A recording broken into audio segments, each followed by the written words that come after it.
All right, we'll call the meeting to order. Please stand for the Pledge of Allegiance. Pledge allegiance to the flag of the United States of America and to the republic for which it stands, one nation, under God, indivisible, with liberty and justice for all. Thank you. First on the agenda, Ms. Dahlke, Ann from the Election Committee is going to draw the names as the order it appear on the ballots for the board candidates.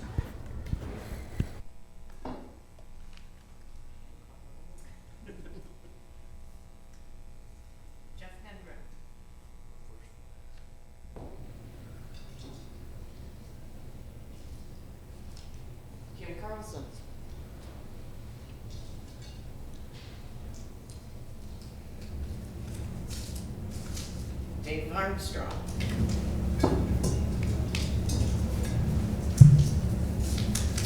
Stephen McKee. Thank you. You're welcome.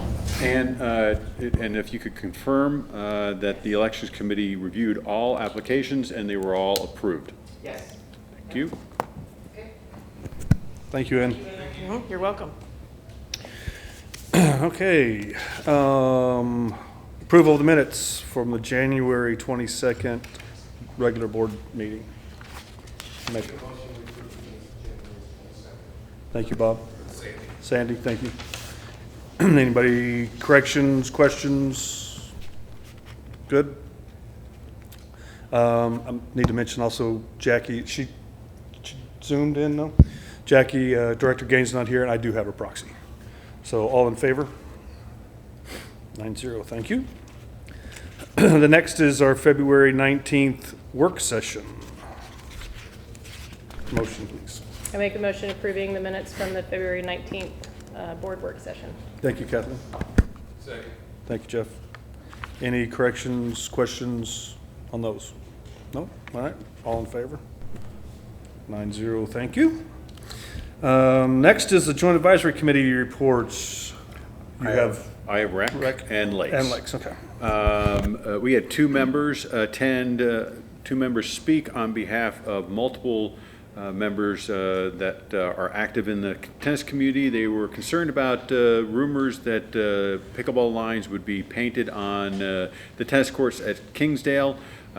We dispelled that rumor, and I had a pleasant conversation with Mr. Sullivan afterwards and reiterated once more that that rumor was false. Current business, the 2026 non-member events were approved. Well, most of them, they're going to consider another set of events at their March meeting. And these are all for a variety of locations in the POA, and then the ones they're going to consider in March are solely for Birksdale South. Staff report, Rick stated that refilling of Loch Lomond will begin the 1st of March and will be contingent upon the water level will be contingent upon rainfall. John Urquhart mentioned that the shooting range has had lower than expected attendance, primarily due to the weather. Trey reported a 39% increase in trail usage, and Huntley will have a facelift on the downhill section. Roland mentioned that a pipe burst between the Kingsdale pool and the tennis court and is currently under repair. A couple items that need to be some attention was the basketball net at Branchwood. One of them needs to be fixed. The water spigot at Blowing Springs at Space 56 is leaning to one side and probably needs to be repaired. At Lake Avalon, the picnic area mulch under the big tree was being worked on and should look great when complete. And the Metville Fitness Center, the Octane machines mentioned last month have been repaired and they look great. So those are all the comments for the rec committee, and the minutes will be available on our website. For the Lakes Committee, the Kids Fishing Derby will take place on May 9th. And the Kayak Demo Day will take place the first Saturday in June. Both of these were voted upon by the committee, a 6-0 vote. Trey mentioned that the marina will open April 1st. A grass carp trap in Tyree Cove has been completed, and this will help eliminate the grass carp. Rick will be picking up the remodeled electro-fishing boat, which has actually already taken place. The grass carp raffle will continue in 2026, and that would be it for the minutes. Thank you. Ms. Ruth, golf? Okay. Even though the committee took a hiatus for 2 months, the golf department did not. You will see they've been very busy. We'll start with Graham Kornmeier's golf maintenance report. The frost line is now discontinued and message forward people to the POA website. The superintendents are making a decision when to open following frost with their local conditions and temperatures in mind and updating today's play each morning by 7 o'clock. The reason for that is not every place in the village has frost at the same level. So sometimes one course can open earlier than another course, and so it allows the individual superintendent to make the decision. And it seemed to be working better. They can get more tee times that way. 8 inches of snow in January hopefully insulated our trees, fairways, and roofs against the very cold temperatures with experience during that time period. Additionally, Greg made an effort to cover Bermuda grass tees that had been previously winter killed and tarped prior to the snowfall. All Bermuda grass greens were covered as well, and we will wait to see it approach when the potential winter kill when we get to see the spring green up. Bermuda fairways have been colored with turf paint, and all of them have been done at this time. We will begin spring pre-emergence herbicide application for spring and summer weeds this month on all golf courses. We are in the process of limbing trees and removing dead trees from the properties and grinding stumps. It took me a while to figure out what limbing trees were. Just take the limbs off. We are in the process, we are spreading mulch in areas that are traditionally mulched and mulching new areas of landscape around the golf course that have not had long stocks. We've had large stockpiles of mulch from the summer of 2024 storm that left many trees down. We're continuing to clean and repaint course accessories across the golf course to get them ready for the golf season. The capital project update, number 13, the country club, where we had the problem with the water, is done. They're simply waiting for now to get ready to put the grass on, ryegrass on.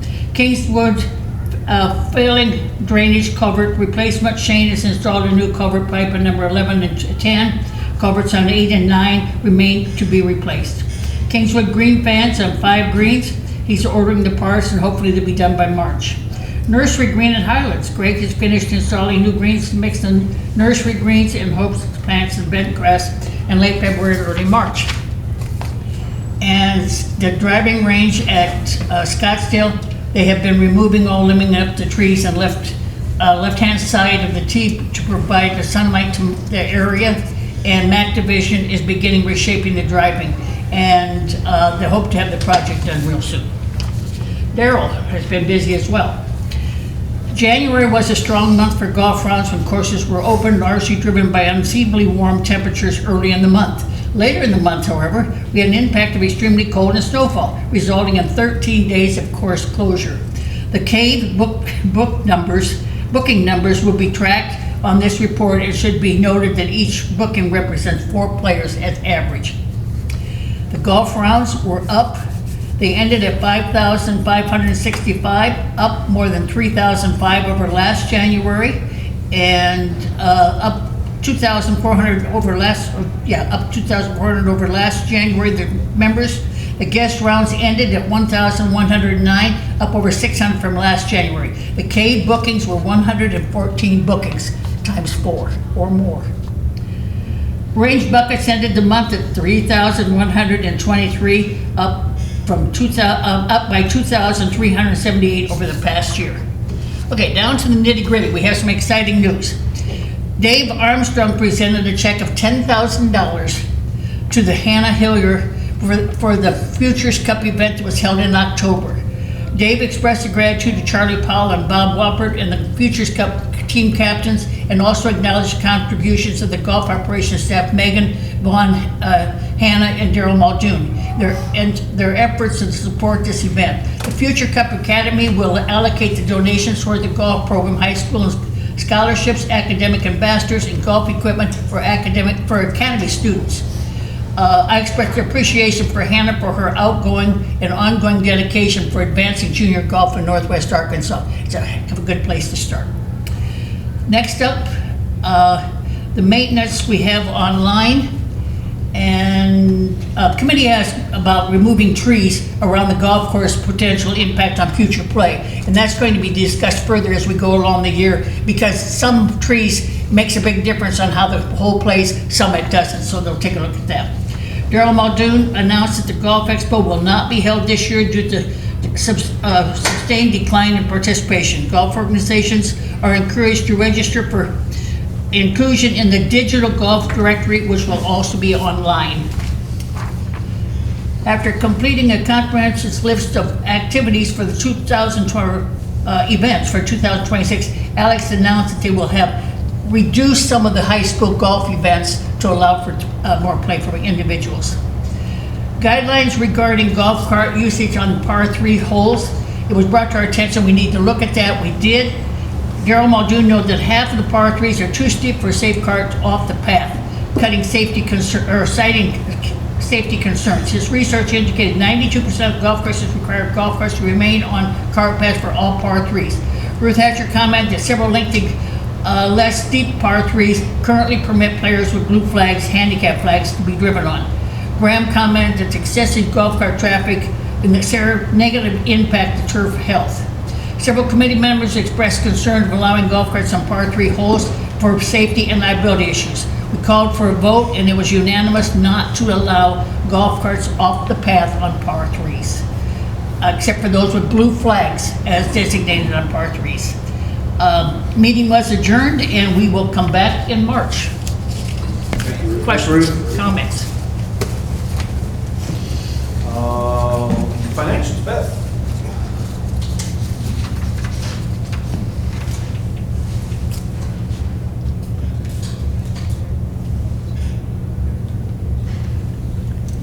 Wasn't gonna come out. No. Oh. Come on. Did you offer to want that up? Say okay, Joseph.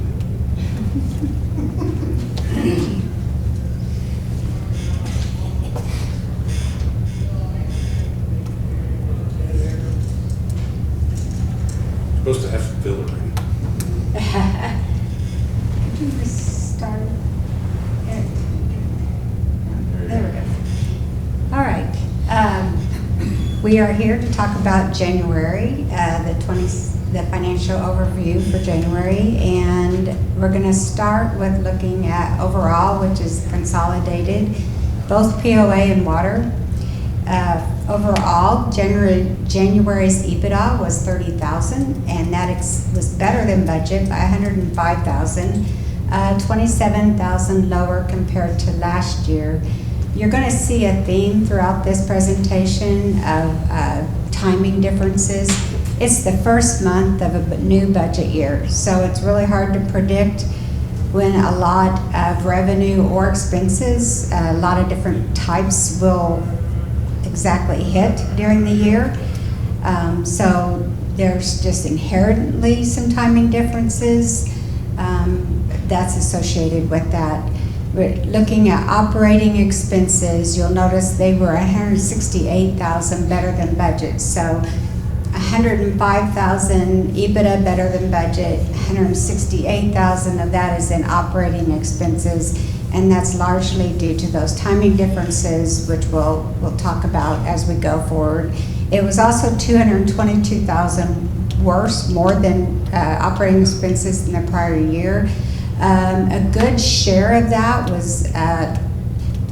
can be related to labor cost. We started in 2026 accruing labor monthly according to how many work days there are in the month versus how many pay periods when the pay periods hit. We've previously done that only annually. Now we're going to do it monthly to better match revenue and expenses as each month goes, but that will cause some periodic variances versus 2025 throughout the year as we're comparing 26 to 25 on labor. And looking at revenue overall consolidated, it reached 3.08 million. That was below budget by just 47,000, but better than last year by 203,000. Revenue for the water utility, typically this time of year especially, comes from an increase in new water taps, which affects water service connection fees and capital buy-in fees. That is one of those items that's hard to predict when that's going to happen, and also weather really affects that as well. And we did have some poor weather conditions during January, so between that and the unpredictable timing nature, it led to those key revenue drivers falling short of budget in January. So wrapping it all up, consolidated revenue again was 3.08 million, which was worse than budget, better than prior year. Expenses was 2,651,000, which was better than budget, worse than prior year, and EBITDA coming in at 30,000, which was 105,000 better than budget and just below prior year. Looking at POA only, without water, it came in at EBITDA of a negative 177,000. That was better than budget by 225,000, and 20,000 better than prior year. Total revenue reached 2.1 million, which was better than budget by 9,000 and prior year by 146,000. Cost of goods sold was 12,000 worse than budget. So between the revenue variance and the cost of goods sold variance, gross margin was just 3,000 difference to budget. So you'll see the EBITDA was 225,000 better than budget. That was all pretty much almost all related to operating expenses for the POA and that timing issue that we're talking about. And a lot of that is in repairs and maintenance, delivery of supplies that arrived earlier than expected, health insurance. It's hard to predict when claims are going to come in, unused vacation accrual when people are going to take vacations. Those were a lot of the big bucket items of those operating expense timings. Looking at POA, revenue was 2,061,000, 9,000 better than budget, 146,000 better than prior year. COGS, as mentioned, 122,000, 12,000 worse than budget, 3,000 more than prior year. Expenses were 2,116,000, which was 228,000 better than budget, 123 worse than prior year, with EBITDA coming in at a negative 177,000, again 225,000 better than budget and 20,000 more than prior year. Diving into some of POA's divisions, golf operations achieved 192,000 positive EBITDA in January, which was better than budget by 54,000. They just did that despite being closed 13 days for weather. Higher than expected in January was greens fees, cart fees, and pro shop sales, which was 49,000 of that revenue above budget. And they had good warm temperatures earlier in the month before the severe cold and snow hit, so they were able to still close the month up from budget. In the pro shop, it was equipment, golf balls, and club repair that was the key contributor to pro shop sales in January, and cost of goods sold on the pro shop was 68%. Operating expenses were just 9,000 better than budget, and that was mainly from hourly wages saved due to the weather closures. Looking at the golf locations, the top performers were Kingsdale, which was 20,000 better than budget on EBITDA. Highlands was 16,000 better than budget EBITDA. Metfield came in at 13,000 better than budget, and Country Club 12,000 better than budget. And last, but still great, Taynard Creek came in at 10,000 better than budget, and Scottsdale 4,000 better than budget. Turning to food and beverage. Food and beverage exceeded their budgeted EBITDA by $16,000. Again, despite revenue softness due to weather, the extreme cold and snow affected them as well on revenue. But they did have labor savings and operating expenses that were due to reduced hourly and part-time labor from closings and also a couple vacancies. And their gross margin was $23,000 worse than budget, but it was $9,000 better than prior year. Looking at locations, BV Bar and Grill beat their EBITDA budget by $10,000, Lake Point $6,000. The total golf locations, food and beverage, was $2,000 better than budget. Little Sugar Bistro came in $7,000 worse than budget on their EBITDA, and Highlands Pub $1,000 worse than budget. Some other POA highlights, the RV storage fees exceeded budget in January by $18,000 due to member resources, did a good push of contacting members early and follow-up efforts to bring that in. Recreation division surpassed EBITDA by $36,000, but that was driven by expense timing and also labor savings. As I talked about earlier, health, dental, and life insurance costs were $25,000 better than budget in January. We expect that to potentially balance out during the year. A notable one-time cost, street signs were repaired, and that was a project that was completed in January with a cost of $42,000. Now turning to water. Water's EBITDA was $208,000 in January. That did fall $120,000 short of budget. The EBITDA shortfall stems from some delayed water taps that impact revenue, and also early supply deliveries that impacted expenses. That budget variance was evenly split pretty much between the gross margin reduction and the operating expenses. Looking at the revenue variance specifically, new water service connections, capital buy-in fees, they fell short of budget due to the unpredictable timing nature of those and weather. Water sales were slightly below budget, but they were significantly higher than previous year, so showing growth despite challenges. And operating expenses were above budget due to timing differences, primarily in meter installation materials and equipment delivery that came in earlier than expected. And looking at water's results for January, revenue was $1,017,000, which was $55,000 worse than budget, $57,000 better than the prior year.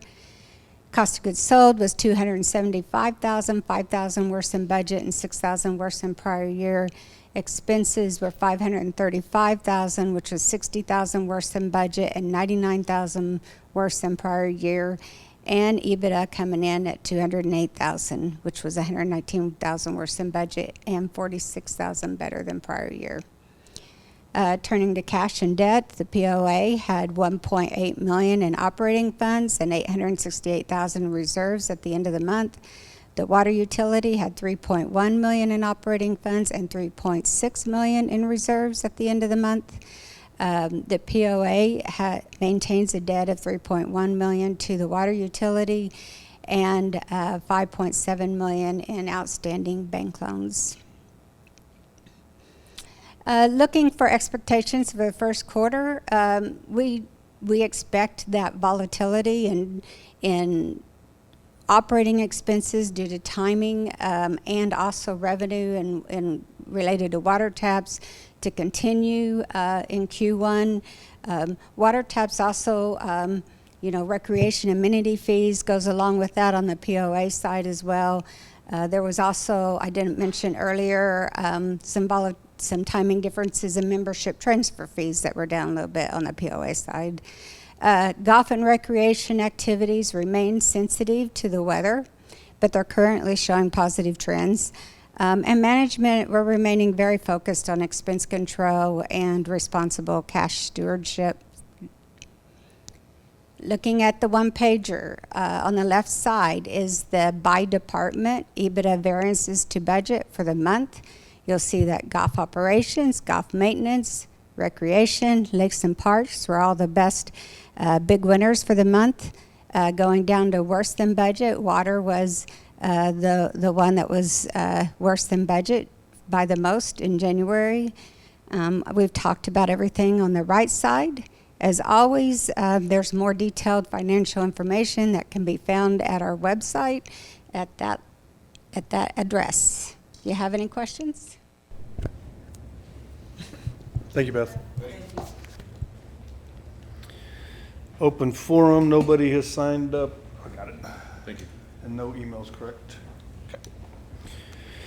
Next on the agenda is on February 12th, GM meeting. We went into an executive session. Summary of that session was an emergency capital request, Country Club roof repair. In the interest of the quickening of the process for the repair, the Board of Directors unanimously voted to approve the emergency capital request for the Country Club roof repair. And we're working on scheduling that roof repair, which will probably require some closure of at least portion of the restaurant and clubhouse, maybe all or portion. And we're going to try and combine that with some window work that we need to get done in the one dining area where the window is loose. So we're going to, since that's probably going to be an eyesore, an issue, so we're going to try and combine. If everything works great, we're going to try and do both at the exact same time. So, Thank you. Tom, capital project for tennis. so for tennis, we included in the budget. First of all, the tennis. Our tennis pro Kelly was successful in securing 3 grants. And a national grant for $20,900, a Southern grant for $8,470, and a Arkansas grant for $500. We assume that, and this work is going to be, the work we're going to do is to fill some of the cracks, and we just didn't realize that accounting would have to code this as a capital project. So we had the grant money, and then we also had $5,000 in the operating budget. But we were informed by accounting that it would need to classify as a capital project. So it's not going to change the net cash position of the budget. It's an accounting requirement. Should have caught it before, but we didn't, unfortunately. But we are correcting it to make sure that when our auditors look at it in 2027, they will be happy with that we made sure to do it the right way. Thank you. Need a motion for this project?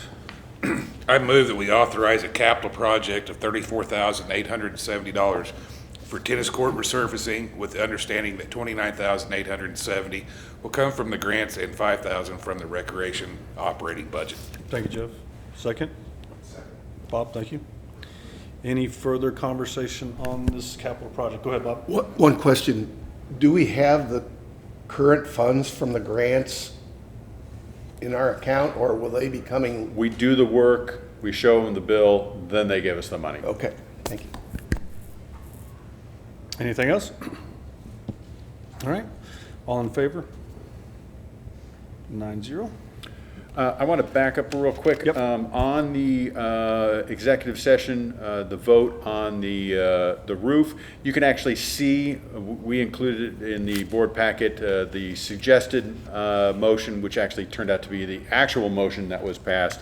And so for those viewers at home, they can actually get a little bit more information. We did discuss this at the work session, but for those at home, you can actually get a little bit more information in the board packet, which is available. Yeah, good clarification. Next item is credit card surcharge. If you recall, in the fee change that went through with the approval of the budget and the fee change for 2026, we included some additional charges for credit card fees. And at that time, we were told by our software provider, TEI, that they couldn't apply a percentage-based surcharge for transactions paid by credit cards. We have now been informed that they can do this. And keep in mind that our credit card fees are between $800,000 and $900,000 a year. So it is a heavy hit to the POA. And so we are asking the board to approve a credit card fee surcharge not to exceed 3%. That we would apply to retail transactions, F&B transactions, and we would spell these out on the receipts so our customers are fully informed of what they're paying for. Thank you. Can we get a motion to authorize the surcharge? Do you want that 3% stated in the motion? That's probably a Make good a idea. motion authorizing the implementation of a credit card surcharge to retail and food and beverage transactions not to exceed 3%. Thank you, David. Second, Kathleen, thank you. Any more conversation, discussion on this one? And I was Yeah, go ahead, reading Jeff. while Tom was talking, but I do want to make sure that it's clear that this won't, it only is to credit card transactions, not debit cards or cash or anything like that. Correct. That is correct.